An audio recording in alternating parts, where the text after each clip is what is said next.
Hey friend, welcome to Translating the Label podcast for hairstylists. I'm Anna, a hairstylist with a passion for cosmetic chemistry. This is where we dive into the real details of hair care beyond brand hype and brand narratives, giving you an insider's industry perspective to cut through the noise and enhance your expertise.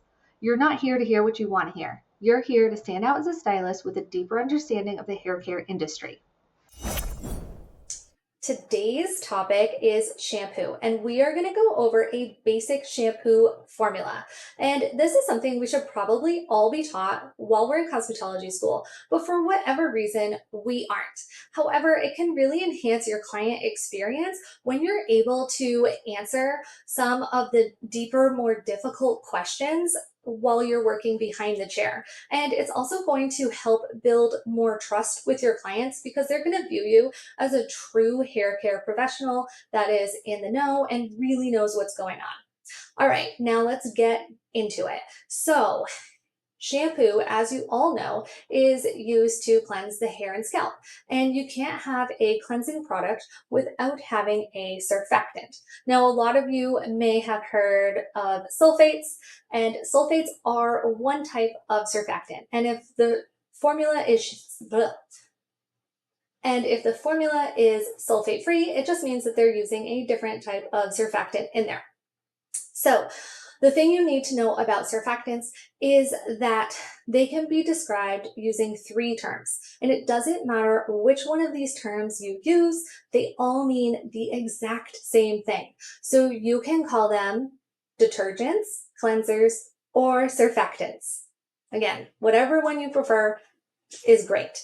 Now, I wanted to bring that up because a lot of times we see the word detergent used for fear mongering. However, it doesn't mean anything different from cleanser or surfactant. So it's really not a big deal. Now, the first ingredient you're going to see in a formula is water. And a lot of us think of water as a filler ingredient. However, it actually has a very important role. It's used as a solvent. And that helps with the spreadability of all of the other ingredients in the formula. After that, you're going to see the surfactants coming in. Now, we usually see a mix of 3 surfactants. You could see as little as 2, or you could see a whole lot more than 3 in there. That is it depends on the brand and the different benchmarks they want to make with the specific product. But let me explain the 3 surfactants and why they're in there. So you need to have an effective surfactant. This one is going to be the one that is doing the most work when it comes to cleansing all of the oil and debris off the hair and rinsing it down the drain. But the effective surfactants tend to be harsh. All of them tend to be harsh. That's not unique to sulfates.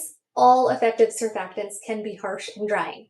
So because of that, we will add in a mild surfactant to help buffer the harshness of that effective surfactant.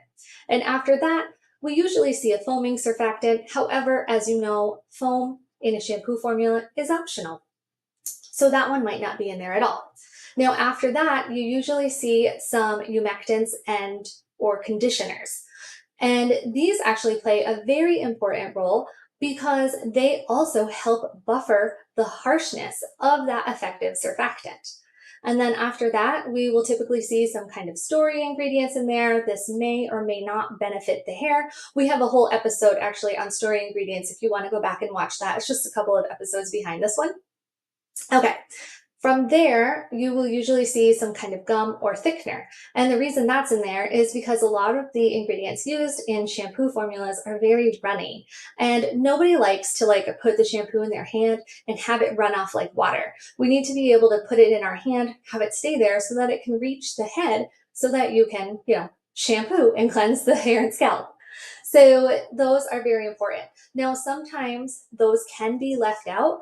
And we see that a lot with with shampoos that actually use sulfates as their effective surfactant because those, from what I understand, sulfates tend to be thicker and sometimes adding a gum or additional thickener isn't necessary. However, again, this all depends on the specific formula and goals of the brand or whoever is making it. All right, after that, you need to have a preservative. Preservatives are usually used at 1% or less, and that's a pretty good standard across all products in hair care. But the reason you have to have a preservative is because hair care products will typically spoil in a week or less without them. And if you use rancid or spoiled products, that can actually lead to like rashes as well as other diseases. It can even get as extreme as causing you blindness. So preservatives are very important. However, they don't do anything for the formula itself, and brands don't use more of the preservative than what they need.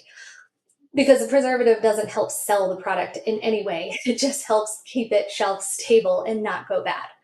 After that, you may see some more story ingredients. You may also see some vitamin E. And vitamin E is actually pretty interesting, and this one took me by surprise. So a lot of hair care formulas include different types of vegetable oils, right? And this would be things like maybe olive oil or argan oil or stuff like that. And why you need vitamin E is because it's an antioxidant and it helps keep those oils from browning. And I just thought that that was really fun and I wanted to share it with you. Okay, and then after you have that one in there, you may see like some fragrances because a lot of the ingredients that are used in hair care actually don't smell very good. So we need to have a way of making them smell good, again, because it enhances the user experience, which is king. And then after you see that, you may see some more story ingredients, but you really don't need anything past this. Now, if we have other goals for the shampoo beyond cleansing, maybe you want to make it color safe. There's 3 ways that you can make a shampoo formula color safe. So the first way, and this way is not popular, nobody really likes to do it this way, but you could, in theory, use less surfactant. However, when you do that, you jeopardize the cleanse, and that's why nobody likes it. So the next way that we can make a shampoo color safe would be to adjust the pH. And if you adjust the pH to keep the cuticle closed, nice and tight, you prevent water from breaching the cuticle and getting into the cortex where it will fade the color. So, but when you're looking for a shampoo that is utilizing the pH to keep it color safe, you want to make sure that that product states a pH range on the bottle. And the pH range is usually somewhere around 5 and less than 6. But you need to have that stated guaranteed range on the bottle. If you have the words pH balance, it means nothing. Now, the most popular way to make a shampoo color safe is actually to add silicone to it. And the most popular one they use is different versions of amodimethicone. Because again, silicones are a huge class of molecules. We have another episode on those also if you want to go back and listen to it. And if you add amodimethicone to repel water, you prevent the water from breaching the cuticle and reaching the cortex where it can fade the color. So that was also very interesting to learn. I'm sure I just like blew your mind a bit when I said that, but yeah, that's how it's done. They use an amodimethicone. They could use a pH range, or they can use less surfactant. All 3 of those things you can do to a shampoo and then label it as color safe shampoo. I hope that gave you some really good insights into shampoo. And as always, I would like to take a moment to recognize that the true experts when it comes to cosmetic chemistry are the cosmetic chemists themselves. I am very knowledgeable as a hairstylist due to years of education and relentlessly researching cosmetic chemistry, but what I know only begins to scratch the surface of their knowledge. If you had any big takeaways, please let us know what they were, along with what you would like to know next. And of course, please feel free to reach out anytime with any questions you may have, and I will see you on the next episode.